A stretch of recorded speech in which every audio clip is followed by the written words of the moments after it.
Hello, my name is Zach, and today I'm going to be talking to you about the role of head movement in social and emotion perception. And to get things kicked off, why don't we do a little bit of an experiment?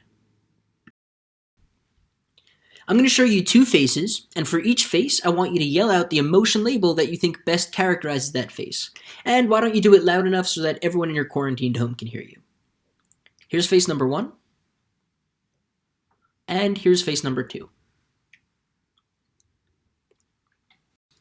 Now, if you're anything like me, you probably said something like sadness to the face on the left, and then something like anger to the face on the right. But as you can see, the only thing that I changed about these faces were the eyebrows. So, and I know I'm painting in broad strokes, just bear with me for a second, but it looks like V-shaped eyebrows caused us to perceive the same face as being more angry. And maybe other words also came to mind, like threatening or intimidating. But you guys probably don't care about my emojis, so why don't we try to translate this to human faces? In the world of emotion communication, when we're talking about V-shaped eyebrows, we're almost always talking about corrugator muscle activation, which does cause the eyebrows to lower and take on a V shape. And experiments with corrugator muscle activation, such as the prototypical expression of anger, is perceived as angry, hostile, threatening, and dominant. But what you might not know is that there's actually a second way we can make our eyebrows appear V-shaped, and this is by tilting the head down. And these movements, a downwards head tilt and corrugator muscle activation, cause very similar changes to the appearance of the face. So to quickly illustrate this, I'm going to show you these movements side by side. On top, I'm going to show you what the face looks like when you tilt the head down, and on the bottom, I'll show you what happens when you activate the corrugator muscle. And you're going to see that the appearance changes that result from these movements are very similar.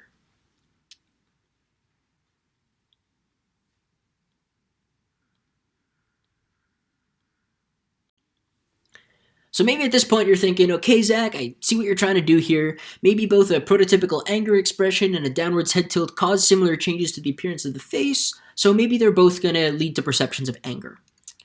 But does a downwards head tilt actually increase perceptions of anger?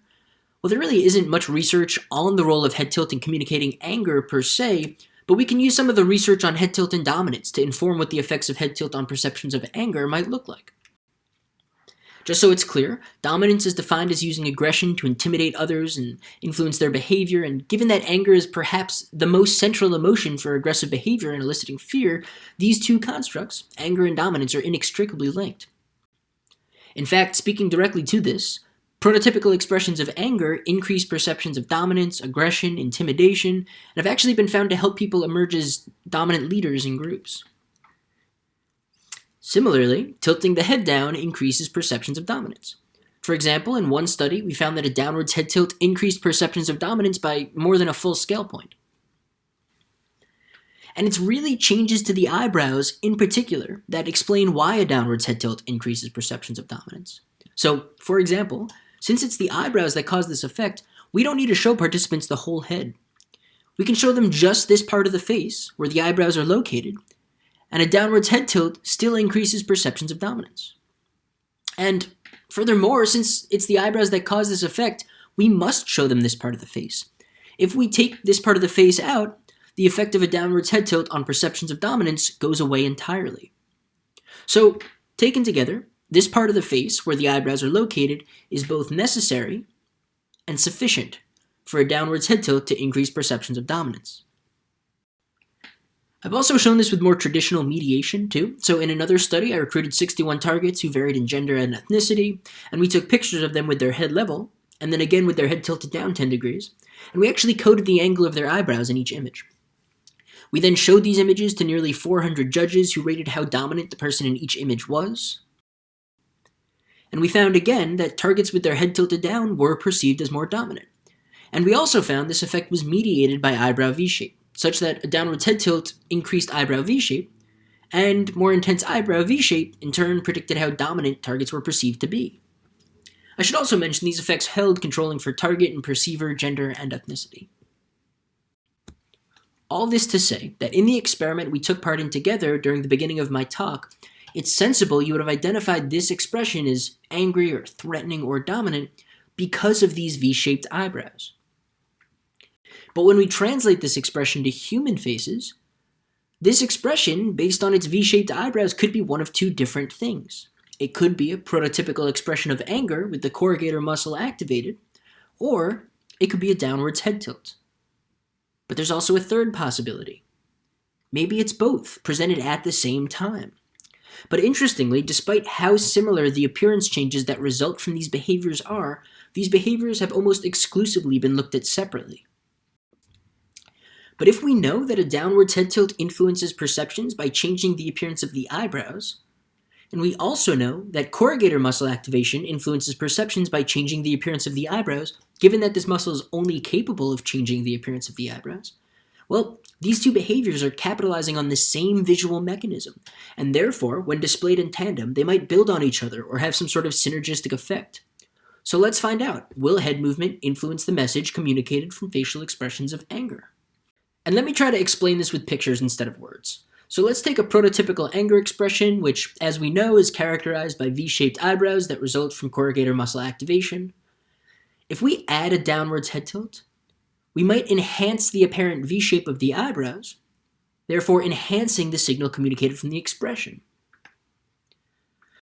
So I quickly turned this into an MTurk study by asking 146 participants to select the more intense anger expression, and we find that 83% of the time, the downwards head tilt anger expression is perceived as more intense.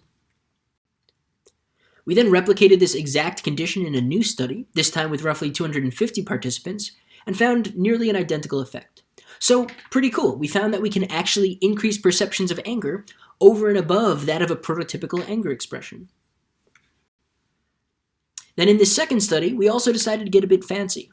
So, if these eyebrows are the reason that a downwards head tilt increases the intensity of the anger expression, we should be able to take just these eyebrows, essentially copy and paste them on top of a neutral head angle anger expression, and the resulting face should still be perceived as more angry.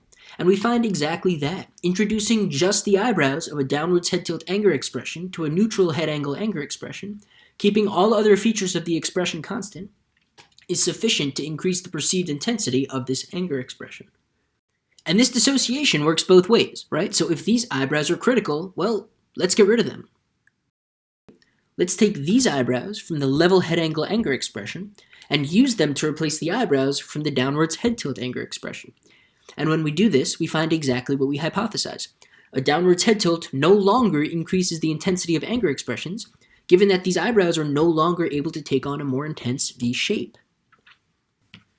And just so I'm clear, this isn't specific to a single target, right? I'm not the only angry person in the world, so we can actually do this with a lot of different faces. So in one study, we took 6 different targets doing an anger expression, and then doing that same expression with their head tilted down. We recruited 250 participants, and for every single nonverbal displayer, the downwards head tilt version of the expression was perceived as more angry.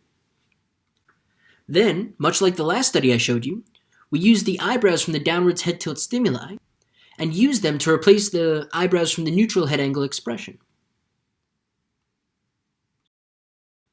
Again, for every single nonverbal displayer, adding just the eyebrows from the downwards head tilt anger expression, holding everything else about the expression constant, was sufficient to increase perceptions of anger.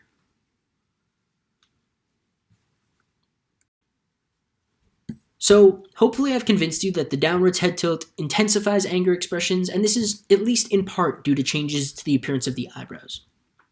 But do people actually tilt their head down when expressing anger? So I went about testing this question in a bit of an unconventional way. So the Warsaw Set of Emotion Expressions is one of my favorite facial expression databases. In this, participants were trained how to express emotions with their face, but they weren't told to do anything with their head. And then prior to photographing, all posers engaged in the relived emotion task, where they're asked to relive an experience in their life that elicited each distinct emotion to try and make these expressions as authentic as possible.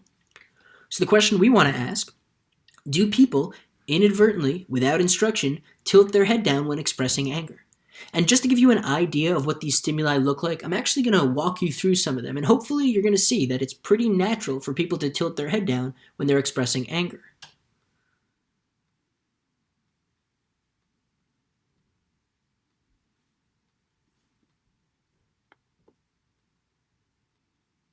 And I'm really not cherry picking here. So I had two nonverbal behavior coders go through and rate the intensity of a downwards head tilt demonstrated by all targets doing all expressions. And just so I'm clear, these coders were not only blind to the hypotheses, but also blind to the actual expression demonstrated in the image. Right? So as I show here on the left, we blurred the faces for all expressions by all posers. And across nonverbal displayers, anger expressions included significantly more downwards head tilting than any other emotion expression. Okay, so I want to wrap up, but first I do want to leave you with some final thoughts. So today I showed you that a downwards head tilt builds on facial expressions of anger to enhance the signal communicated from the face. I also demonstrated that this effect occurs specifically by changing the appearance of the eyebrows in particular. But I don't think the story stops here, right? Anger expressions are just one chapter in a much, much longer book on emotion expression. Now, I'll briefly say the effects I demonstrated today are pretty specific to anger. A downwards head tilt doesn't just increase the perceived intensity of all emotion. So, although we found a downwards head tilt anger expression is perceived as more intense anger, well, fear expressions are perceived as less fearful. Surprise expressions are perceived as less surprised. Disgust expressions are perceived as less disgust. And happiness expressions are perceived as less happy. But let's just take our researcher hats off for a second, because to me, this good-looking fella on the right, he doesn't just look less happy, he looks different. Maybe something like creepy or devious or cunning or malicious.